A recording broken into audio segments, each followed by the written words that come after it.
Tuan Chen, ini ditambang dari urat batu peri. Xing Daorong menatap Chen Ping dengan bingung, tidak mengerti mengapa Chen Ping begitu bersemangat. Chen Ping juga tahu tentang urat batu peri. Penambangan begitu cepat, apakah semua urat mineral telah ditambang?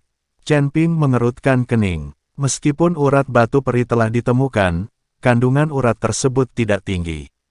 Setelah 100.000 batu peri ini ditambang, urat tersebut mungkin akan hancur. Tidak, urat mineral yang kami temukan kali ini tampaknya tidak memiliki kandungan tinggi di permukaan, tetapi ketika kami menambangnya, kami menemukan bahwa seluruh gunung itu dipenuhi dengan batu peri. Jika kita memperkirakan secara konservatif, bahkan 1.000.000 batu peri tidak akan cukup untuk menghentikannya. Xing Daorong berkata sambil menyeringai. Apa? Chen Ping dengan gembira meraih lengan Xing Daorong, kau tidak berbohong padaku, kan? Lebih dari 1 juta batu peri. Chen Ping, Anda hanya bisa membanggakan 1 juta. Tuan Chen, beraninya aku berbohong padamu. Aku sudah mengirim lebih banyak orang untuk menambang dalam semalam. Jika kau butuh lebih banyak batu peri, aku akan mengirimkannya kepadamu dalam 2 hari. Xing Daorong berkata dengan serius. Chen Ping menyadari bahwa Xing Daorong tidak berbohong kepadanya, jadi dia menarik napas dalam-dalam, mencoba menenangkan diri, lalu berkata, aku akan menghubungimu saat aku membutuhkanmu. Lain kali saat aku mengirimkan batu peri kepadamu, ingatlah untuk membawa lebih banyak orang. Begitu banyak batu peri yang tidak main-main.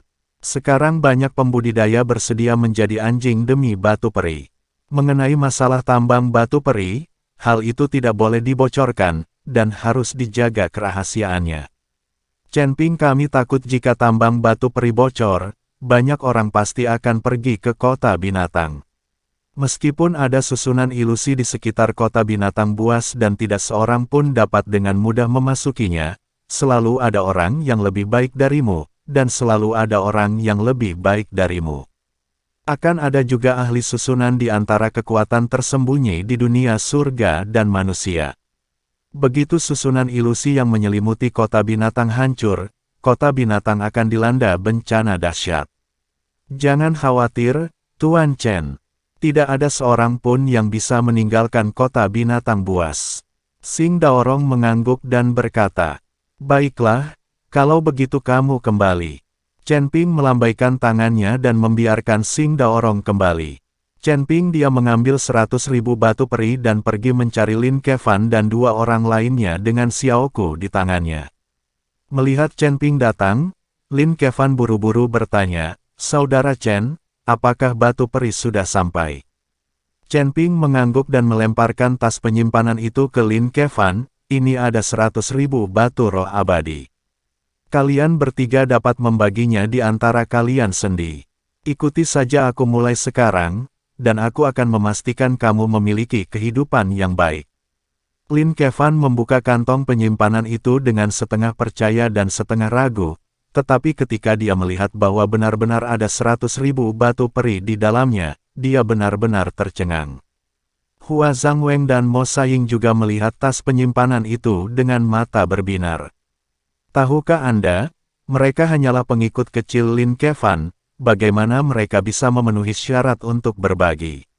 Sumber daya dengan Lin Kevan. Terlebih lagi, ini adalah batu peri. Di kota Sun Mun, mereka tidak memenuhi syarat untuk mendapatkan batu peri.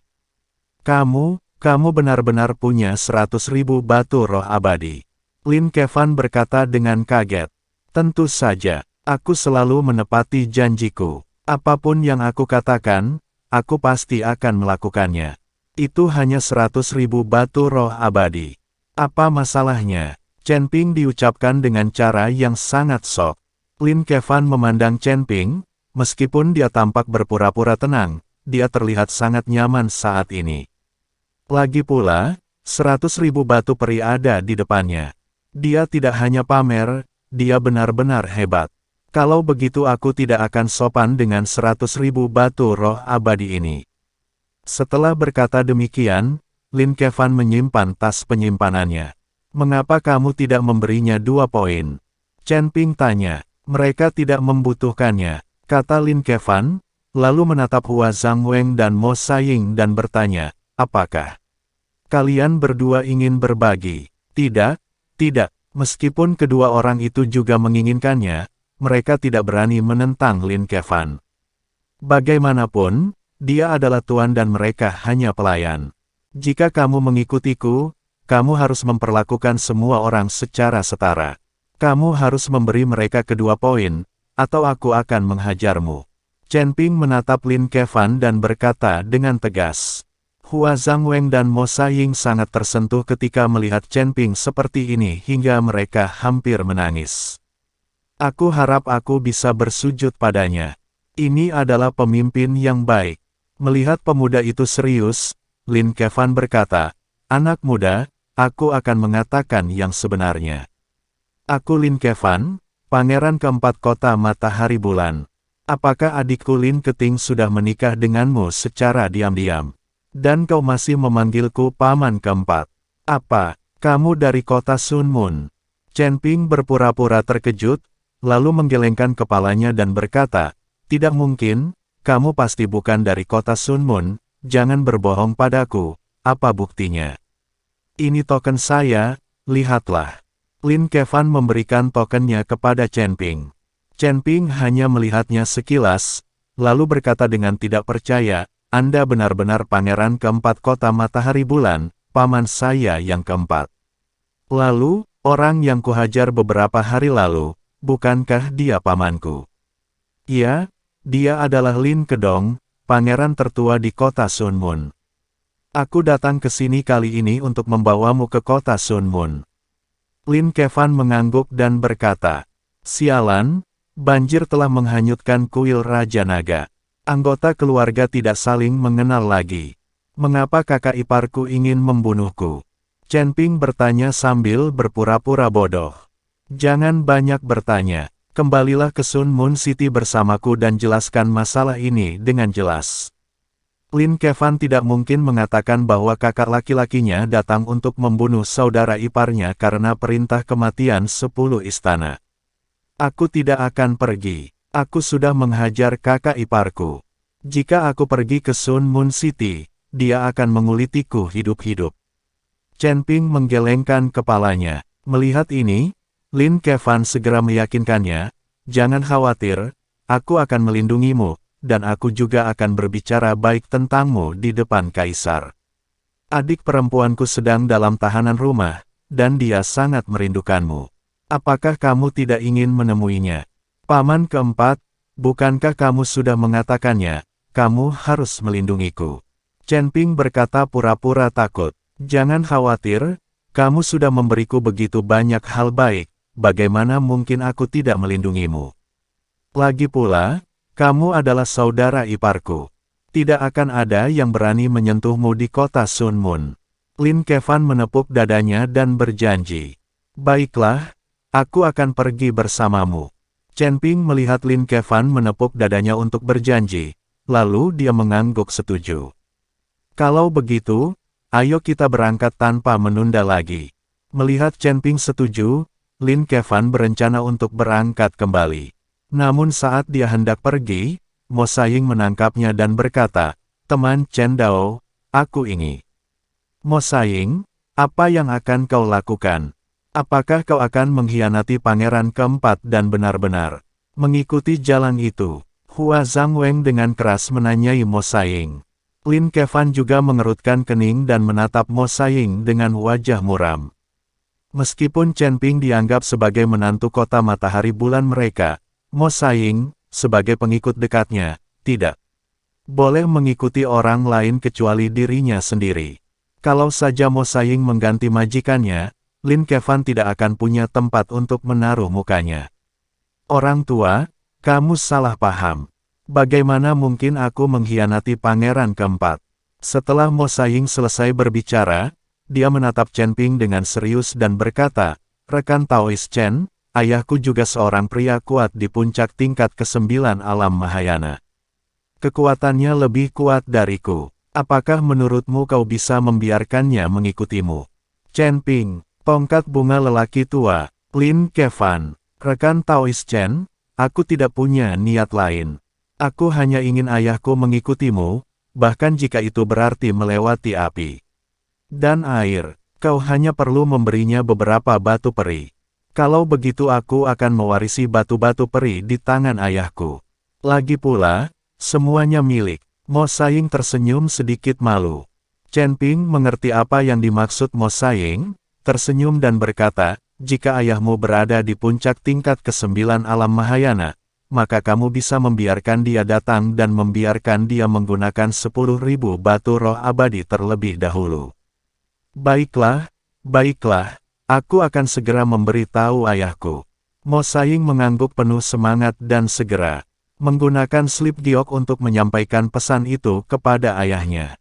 Melihat ini, mata Huas Hang Weng menoleh, dan dia buru-buru melangkah maju dan berkata kepada Chen Ping, rekan Taois Chen, saya punya rekan Tao yang bisa berlatih kultivasi ganda dengan saya. Meskipun dia lebih tua dan kurang kuat dari saya, tapi ketika Hua Zhangweng melihat bahwa Mo Saing meminta ayahnya untuk mendapatkan batu peri, dia juga teringat pada istrinya. Baiklah, biarkan dia datang. Chen Ping setuju sebelum Hua Zhangweng selesai berbicara. Baiklah, baiklah. Hua Zhangweng bersemangat, lalu melanjutkan, aku juga punya adik ipar, yang juga. Mo Saing juga buru-buru angkat bicara, saya juga punya bibi ketiga, yang juga. Baiklah, siapapun yang merupakan kultivator Mahayana tingkat 9 boleh ikut. Chen Ping segera memberi isyarat dan berbicara kepada Mo Saing dan Hua Zhangweng. Semua bibi dan paman ini telah keluar, dan Chen Ping tidak punya waktu untuk mendengarkan perkenalan mereka satu persatu. Selama dia adalah seorang kultivator tingkat 9 di alam Mahayana, dia akan sangat membantu Chen Ping. Dan orang-orang inilah yang paling membutuhkan batu peri. Mo Saing dan Hua Zhangweng dengan senang hati bergegas menghubungi semua kerabat mereka. Lin Kevan sangat marah hingga wajahnya membiru, tetapi tidak ada yang dapat dilakukannya. Lagi pula, Mo Saing dan Hua Zhangweng tidak mengkhianatinya, mereka hanya membiarkan keluarga mereka mengikuti Chen Ping. Paman keempat, tampaknya hidupmu di kota Sun Mun juga tidak mudah. Chen Ping memandang Lin Kevan dan tersenyum tipis. Wajah Lin Kevan penuh dengan rasa malu, memang, kota matahari bulan kita akhir-akhir ini kekurangan sumber daya. Jika sumber daya tidak langka, Lin Kedong tidak akan menerima perintah pembunuhan dari 10 pengadilan keadilan dan datang untuk membunuh Chen Ping. Tidak mungkin Lin Kevan dengan sengaja menyembunyikan identitasnya dan menipu Chen Ping hanya untuk beberapa sumber daya. Bagaimanapun, mereka adalah pangeran dan orang-orang berstatus tinggi. Sungguh memalukan melakukan hal-hal seperti itu. Namun, sumber daya sangat langka di Sun Moon City, jadi kami hanya dapat menemukan cara untuk mengumpulkan sumber daya di mana-mana. 10 istana. Huo Qing sedang berbaring di kamarnya, bermain dengan sebuah benda di tangannya. Setelah diamati lebih dekat, orang dapat melihat bahwa benda yang dimainkan Huo Qing sebenarnya adalah kepala anak-anak. Karena bermain dengannya dalam waktu yang lama, kepala anak itu memancarkan kilau yang menyilaukan. Pada saat ini, lelaki tua kurus itu mendorong pintu hingga terbuka dan masuk. Satu-satunya orang yang bisa memasuki kamar Huo Qing tanpa mengetuk adalah lelaki tua ini. Bahkan 10 kepala istana perlu mengetuk pintu. Ada apa? Huo Qing mengangkat kelopak matanya dan bertanya. Batu abadi diberikan kepada Lin Kedong, dan dia juga menyerang Chen Ping, tetapi Lin Kedong dipukuli dan hampir mati. Kata orang tua itu, bagaimana dia hampir mati? Kenapa dia tidak mati saja? Apa yang terjadi? Huo Qing menjadi tertarik, duduk tegak dan bertanya. Tepat ketika Chen Ping hendak membunuhnya, Pangeran keempat kota matahari bulan, Lin Kevan, tiba dan menyelamatkan Lin Kedong. Orang tua itu menjelaskan, Lin Kevan ini benar-benar orang jahat. Huo Qing meludah dengan keras. Jika Chen Ping membunuh Lin Kedong, itu akan menjadi masalah besar. Saat itu, Sun Moon City pasti tidak akan membiarkannya begitu saja. Kalau begitu, mereka tinggal menonton leluconnya saja, dan Sun Moon City akan membunuh Chen Ping. Setelah Lin Kedong diselamatkan, beberapa Master Mahayana tingkat 9 disuap oleh Chen Ping dengan batu peri. Aku kira Chen Ping juga sedang berusaha memperluas kekuasaannya dan ingin melawan kuil kita. Orang tua itu berbisik, dia hanya seorang kultivator Mahayana kelas 2, dan dia berani melawan kuil suci. Huo Qing mendengus dingin, bahkan jika dia mengumpulkan semua kultivator di alam surgawi, dia tidak akan memiliki kekuatan untuk melawan kuil suci. Jika kita hanya berurusan dengan 10 istana, mungkin orang-orang ini bisa berguna. Namun, jika mereka ingin berurusan dengan seluruh kuil, mereka hanya bisa bermimpi. Di antara semua 10 istana dewa, mereka adalah yang terlemah. Bahkan jika mereka yang terburuk, mereka masih dapat menempati peringkat teratas di dunia surga dan manusia. Bisa dibayangkan betapa dahsyatnya kekuatan istana-istana di atas 10 istana itu. Adalah angan-angan belaka bagi seorang kultivator dari dunia surgawi untuk melawan seluruh kuil.